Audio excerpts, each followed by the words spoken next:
With each win this weekend, I began to hear it mount up.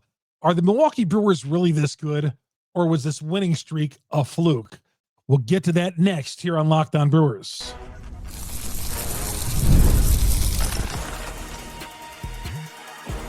You are Locked On Brewers, your daily Milwaukee Brewers podcast, part of the Locked On Podcast Network, your team every day.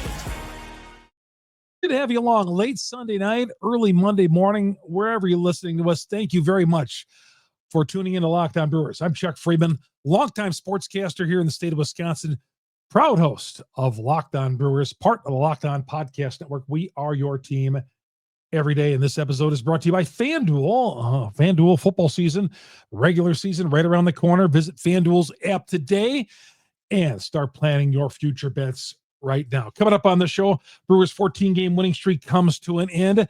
Was that a fluke? Someone wrote me this weekend and asked me if concerned that the Brewers are peaking too early. We'll address that. And at last, the Cubs series is here. We've been talking about this Cubs series, 5 games in 4 days. It is finally upon us a little bit later on this afternoon. All right. Let's get to the fluke thing here. With the Milwaukee Brewers, you don't fluke or get lucky into a 14-game winning streak, especially since you had an 11-game winning streak last month. I will say this, though. Something appears to be in the air with the Milwaukee Brewers. I mean, the Brewers have a good team. They have, I think, better talent than we wanted to give them credit for in the offseason. Some of these guys are getting better. Some of these young guys. This pitching staff is great. The bullpen is great. They keep losing guys, and their substitute players come in and get called up from Nashville, and they contribute. So I think this is a good baseball team. Yeah, there's got to be something in the air. I don't know. Like Frelick on Saturday night. That ball bounces off him and goes over the fence for a ground rule double. That ball stays in the park. There's a man at third with 1 out, and that gives the Reds all sorts of different options at that situation. They could lay down a suicide squeeze bunt. They could do whatever. But yeah, there's just, I feel like the Brewers have had the baseball gods on their side. They have. I mean, you look at so many things that have happened. The Brewers taking advantage of every error or misplay or miscue by an opponent. But that's what good teams do. But it seems like the Brewers were doing it at such a high percentage. And I get it, where somebody would say, are the baseball gods going to pay them back? Are the Brewers going to continue to get their bounces? Because yeah, we all love the Milwaukee Brewers, but let's face it, they got a heck of a lot of bounces in this thing. They do. A lot of things work their way. Lockridge, they trade for him. He comes in and took away a 3-run home run today. And you look at some of the things like the Frelick thing and all that. Man, and the Brewers putting out the Sunday lineup and other guys contributing. I feel like there's like at least 35 guys on that 40-man roster have contributed to that 14-game winning streak and that 11-1 a short time ago. What did Murphy say over the weekend? Yeah, 8 players remain from the opening day roster right now are on this team. Back when that team started 0-4. So yeah, I think there is something to the fact that, yeah, I think the baseball gods were on their side, and they did get some breaks. Now I'm worried because, you feel like sometimes in sports, once you get a bunch of breaks, all of a sudden those breaks go the other way. And more times than not with teams in our state, seems like the breaks usually go the other way once postseason comes across. But no, this was not a fluke. This was a great run by the Milwaukee Brewers, and they're a very good team. And I'm expecting them to do well in Chicago again this weekend as they start the series. We'll talk about that coming up here in a little bit. But when Contreras hits that home run in the top half of the 9th inning, what more can you say about these guys at that point? They're down a bunch of relievers today, Sunday, and they have to go to Tobias Myers. They needed a long start from Quintana, and they got it. He pitched into the 7th inning. May have ran out of steam a little bit there in the 7th inning. Going into the 7th, he was at 89 pitches into the 7th inning. He was at 89 pitches. So, I mean, for him to go out there and do what he did, fabulous. Tobias Myers came in, and I thought he did a heck of a job. Some of you guys are criticizing why they brought Grant Anderson into the game. Murphy doubled down on it as post-game press conference, which a manager usually does. He's not going to say, well, you know what, I should have stuck with Myers. I would have liked to see him stick with Myers as well. But who are we to question Murphy at this point? Whatever lineup he throws out there, whatever pitching changes he does, whoever he decides to pitch, we should be all aboard blind faith with Murphy because he's been not that good, that great as a manager. But yeah, we'll see if the Brewers can get back on the winning track on Monday and have some of these same things happen. Again, there was a time here, like last weekend, they were losing a player a game. And then we find out to start the weekend on Friday, the Brewers lose DL Hall, who's been really terrific for the team. DL Hall got that oblique thing going on, and he had to go on the injured list. So it's like all that stuff. Mizorowski looks miserable, and DL Hall looks miserable to start on Friday in relief of Mizorowski. But then he bounces back and is fantastic. And at one point this weekend, what'd they do? Set down 32 straight Reds after they got out to that 8-1 lead? I mean, phenomenal. So them taking 2 or 3, yeah, you know, I've always say going into a series, you got to take 2 or 3. I was hoping to sweep, keep this thing going because they were that good. But gosh, when Contreras hits that home run, me and my son, my 14-year-old, just looked at each other. And he goes, Dad, come on. And even him was like, this team cannot lose. I mean, they're getting ace and king on every dealer from the blackjack table. Every time. They go to a different table, bring in a different opponent, bring in a different dealer, and that happens. Now, when Grant Anderson got that out in the bottom of the 9th inning, to send us to the 10th, I thought he's got a strikeout. I thought, okay, here we go. But yeah, you know, obviously Grant Anderson's not the preferred guy there. You'd like to see McGill and Abby or somebody else, but Grant Anderson's the last guy you want to see pitching that spot. He's done a nice job for him, but I mean, there's better arms you can go with right there, you think. But they were down, and the Brewers on a stretch of 19 games in the next 18 days. So I get it. You got to win today, but those guys were not available today. Also, Anderson, I don't mean to cut him some slack here, but I'm going to. Tough spot for him. Put in that spot. He got a 14-game winning streak. I know he's a major leaguer, but he was asked to carry the load there, right there. And as I always say, when the Brewers do lose, and they don't do it often, it seems like when they do lose, it's a low-scoring game. They needed to score more runs offensively. Now, they put out the Sunday lineup. I'm not going to complain about it because the Brewers have won with the Sunday lineup. Andrew Monasterio leading it off. In the past, I might have complained about Monasterio in the leadoff spot. The guy had a 3-run homer on Saturday night. I mean, there's another one. I mean, Monasterio. Again, I see a lot of this on Bob Uecker. He's got his hands on this team. Something's going on. But Monasterio hits that 3-run home run on Saturday night after sitting on the bench for 3 hours. Not a home run hitter. He ambushes the first pitch for a home run. And they go on to the 6-5 win. Friday, they get down 8-1. A buddy of mine who's a fan of the St. Louis Cardinals messaged me and says, who you guys been beating, minor leaguers all year? Is that how you guys got to this record? I didn't hear from him the rest of the night when about 45 minutes later, the Brewers had a 9-8 lead and go on to a 10-8 win. Just keep doubting these guys. Just keep doubting the Brewers. I am all aboard. First loss of August. Here's a beautiful sight. Milwaukee, 7.5 game lead on Philadelphia, 7.5 on the Dodgers, 8 on the Cubs. I'm looking at the whole league right now, not just the division. I'm trying to get that top seed.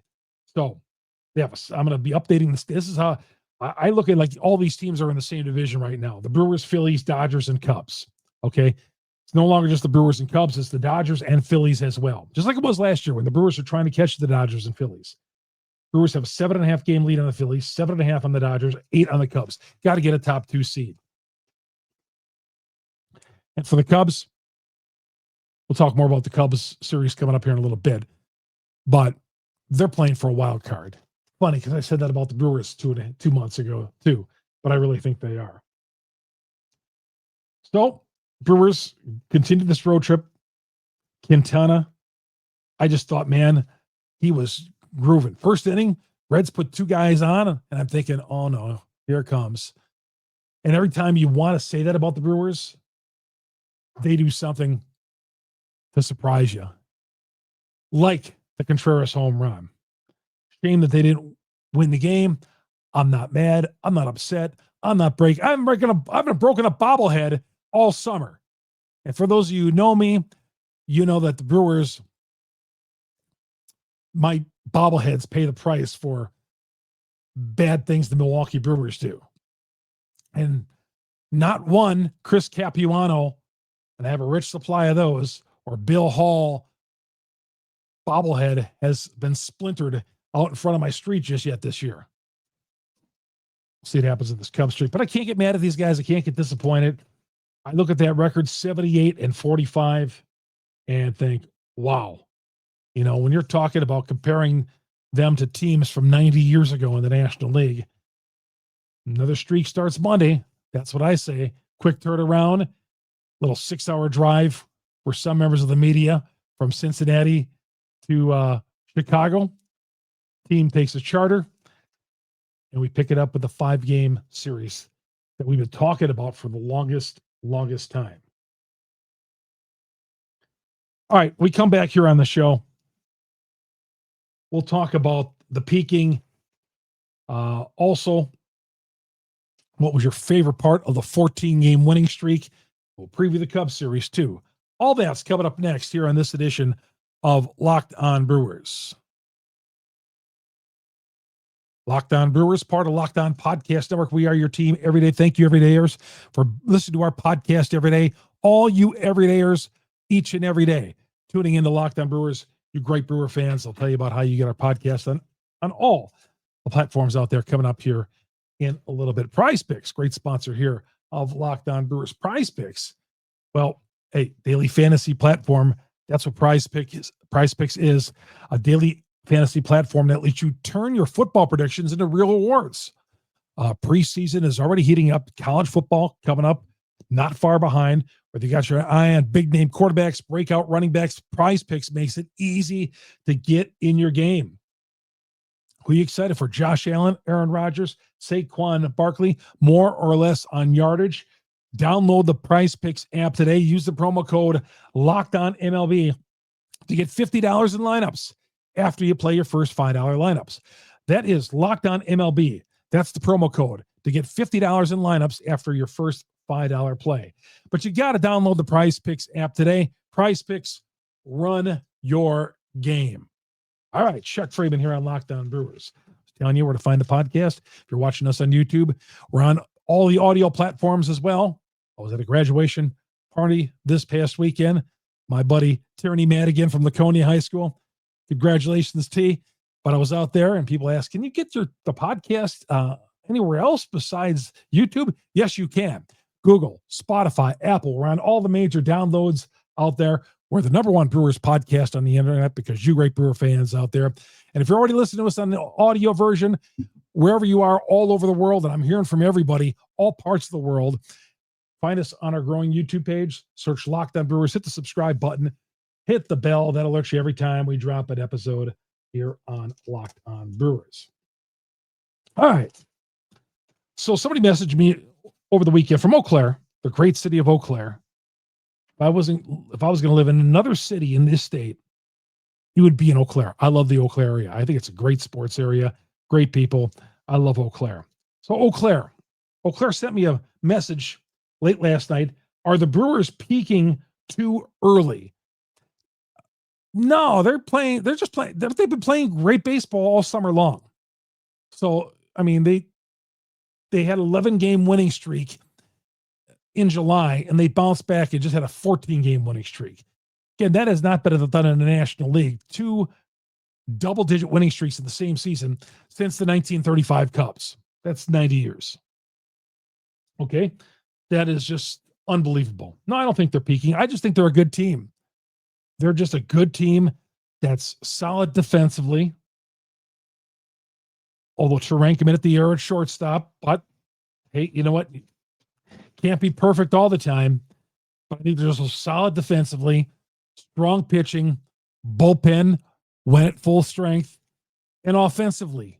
And they take advantage of every mistake. You, as we've been saying for a while now, you can't give them an inch because they'll take a mile. No, the Brewers aren't peaking early. This is who they are. They are this good. Some of those other teams in Major League Baseball, like the Mets, who got off to a great start, and maybe the Dodgers. And the Dodgers, I think they held on for they swept the Padres this weekend. I felt like the Dodgers went through a little summer blah, and same with the Mets, little summer blah, where they just kind of put it on cruise control. Pat Murphy won't let this team go into cruise control. I mean, he won't even let them lose a series. What is it? The only series they've lost, I believe, was that Yankee series first weekend of the year. Did I hear that right? I believe I got that right. But they don't lose a road series. They don't lose a series. They don't lose. They've lost 3 road games since like the 4th of July weekend. No, this team is not peaking early. This team is just a good baseball team from head to toe. Now, whether or not they're going to play their best baseball in October, well, you know, we'll answer that one in a few. Time will tell on that. We'll answer that one down the line. I'm just enjoying this regular season. And I know that's the $1 million question. Is this team going to fall flat in October? Who knows? Let's just enjoy this part of the season. We'll worry about that in September as we get toward that. But for right now, I'm just enjoying watching my team go out and playing the brand of baseball they are. Now, those were 3 games this weekend that just took the life out of you. I mean, those are 3 stomach churning games. That was a heartbreaking game to lose on Sunday. But I mean, Friday night, they get down to 8-1 they grind their way to a 10-8 win. And then Saturday looked like they were done. And, you know, the Reds start walking guys again on Sunday, although the Brewers didn't take advantage. But man, these are 3 games where, man, you just are stressed. I'm a stress ball after all 3. I don't know if I've been more stressed over 3 games than I was these 3 games this weekend. That's how tough it was. But the Brewers they're surviving all these injuries. Now, DL Hall's the latest. Okay. They bring up Baroa. And a buddy of mine messaged me and goes, excuse my French, but who the blank is Baroa? I said, I think he played left field for Club 400 in Waukesha on Thursday nights last year. I think that was the guy who was the left fielder for them. He was so good. He got promoted to the major leagues. The Brewers needed a guy, and Baroa, who played left field for Club 400, that's him. He joked. He did LOL. I did LOL. But that's it. The Brewers just put guys in from AAA or somebody's softball team, and somehow he'll contribute to the win. Call it luck, call it magic. The Brewers are just a great organization right now, and we've never been able to say that in the past. But this team, one thing this winning streak did do, it got a lot of people's attention. Got a lot of people aboard the Milwaukee Brewers, and that's great because we want everybody to enjoy this. I want everybody to enjoy the Milwaukee Brewers like people enjoy the Packers here in the state, right? The Packers will always be the number 1 team in the state. The Brewers are my favorite team. The Brewers will always be my favorite team, but it's not the case with everybody. But I think for this summer right now, the Brewers have moved ahead. Brewer fever is still high. And don't let this loss get you down. All right. Don't let one loss and also you're going to put it on cruise control again for Brewers baseball. No. Big series coming up with the Cubs. And we're going to talk about it next. We're talking about it next here on Locked On Brewers. Locked On Brewers, brought to you by FanDuel. FanDuel, America's #1 sports book for a reason. Well, they got a big day coming up, and that's August 26th. Mark your calendars. August 26th is officially FanDuel Futures Day, a brand new holiday for football fans who live on bold predictions and preseason hunches. For just 24 hours, FanDuel's giving you deals on NFL season predictions. So whether you're calling your MVP, eyeing a long shot division winner, maybe like the Packers to win the division. I believe the Lions are probably the favorite in the NFC North. Or, do you like the Packers to win the Super Bowl? Do it all through FanDuel Futures Day, August 26th. FanDuel, visit the app today. Start planning your futures bets now because Futures Day, one day and one day only. And that's August 26th. FanDuel, play your game. Down the stretch we come here on Locked On Brewers. All right, I asked fans on Twitter a little while ago. I asked fans what their favorite moment of this winning streak is. This 11-game winning streak. Liam says, besides the obvious 12th in a row against the Pirates, definitely the Blake Perkins throw to the plate to walk off the Mets. Yeah, that was a week ago Wednesday.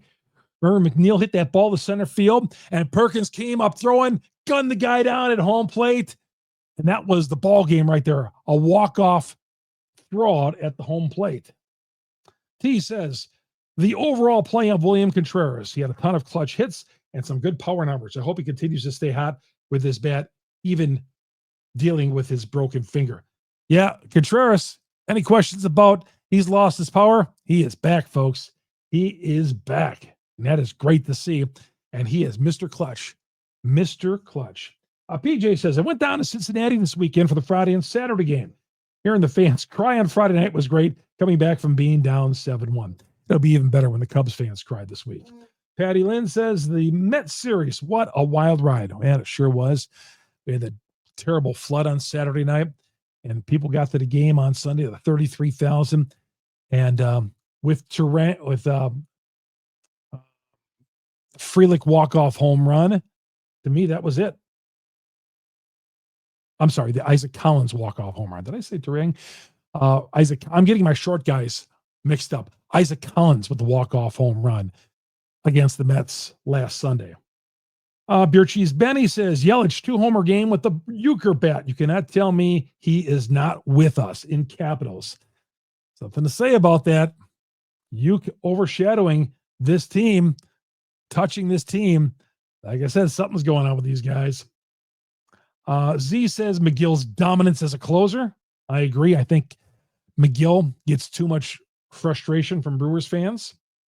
Nolan, Monasterio, because of it, he will be remembered in Brewers history. Yeah, that Monasterio home run, getting to 14 in a row and breaking the record, that's gonna be on Sports Brewers reels, and it'll be on the C-League experience, I would think, in years to come. Right? Monasterio's home run.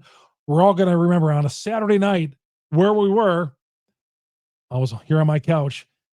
Heard a lot of Brewer fans in Cincinnati for that one. Where were you when Monasterio hit that home run?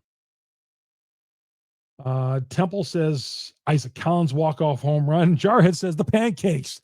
The back pocket pancakes might have been the first game of this winning streak, right? Wasn't it against Washington? The first game of this winning streak? The day after the trading deadline? Might have been the first day. Yeah. Steve says, it definitely wasn't the boneheaded move that Murphy made today by taking Myers out.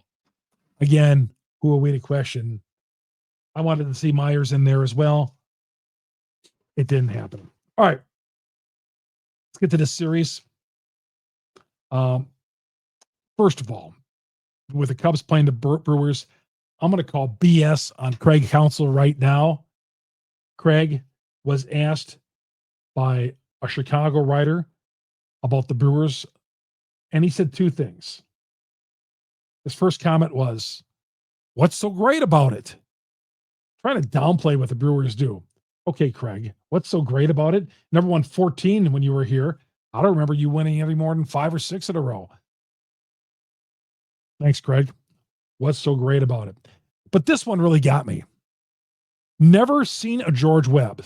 George Webb, Craig Counsell, never seen a George Webb. BS. It's like saying a couple of weeks ago, you're not paying attention to the Brewers. Come on. Now, either Counsell is so far removed from reality, okay? And yeah, when I hear even somebody from Milwaukee, the Brewers team, say, when they were asked about George Webb's last week, oh, I don't know. What is it? I mean, you're either so focused on your team, but come on, everybody. Let's be a part of the community here. And Counsell, you're telling me, lifelong Wisconsin resident, well, you went away to play ball, but you grew up here. You grew up here in 1987 when they gave away the George Webb. And 2018, there's a comment that you made about George Webb when the Brewers had won their 12th straight game, a comment you made about George Webb. So don't say that you've never seen a George Webb. They're everywhere in Wisconsin. There's one not too far away from Whitefish Bay where you grew up. I know you're trying to play to the Chicago fans here. I know that. And you want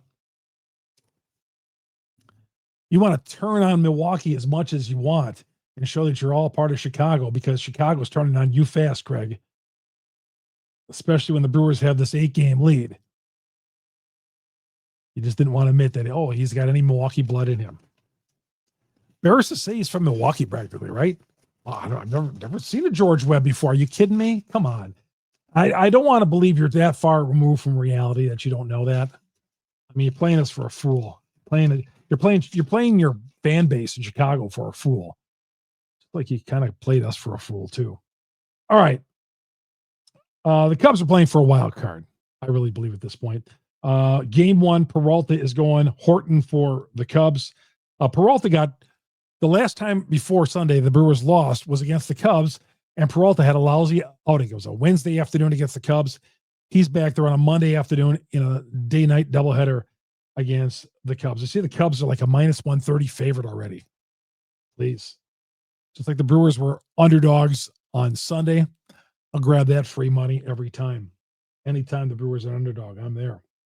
So Peralta's got to bounce back from this outing he had against the Cubs. The last time the Brewers lost, Peralta pitched against the Cubs and he got drilled. He was not a good start at all. July 30th. The Brewers, with this stretch of 19 games in 18 days, they were tired in the bullpen today. And playing 2 games in one day, that's not going to help the cause at all whatsoever. That's why they needed a long start from Quintana. And then he went to Myers and Grant Anderson. They were down. And maybe that's one of the reasons why the Reds were favored in this one. Maybe that was one of the reasons why. But I expect that during the next week or 2 weeks or whatever, Brewers making some roster changes with fresh arms coming up, shuttling guys back and forth from Nashville. You can better believe that's going to happen, because playing a stretch of 19 games in 18 days, including a doubleheader on Monday, you might need some arms. But take it one game at a time. The season series with the Cubs is at 4-4 right now. We'll be back here late Monday night, early Tuesday morning, talking about these 2 games and whatever Brewer news happens, man. Thank you very much.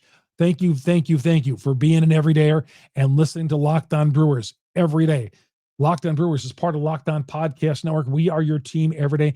My name is Chuck Freimund, longtime sportscaster, proud host of Locked On Brewers. Again, an amazing run with this 14-game winning streak. Wow, what joy the Brewers have given us this summer, and we're not through yet. The Cubs next on the platter next, and we'll talk to you all late Monday night, everybody. Have yourself a great Monday.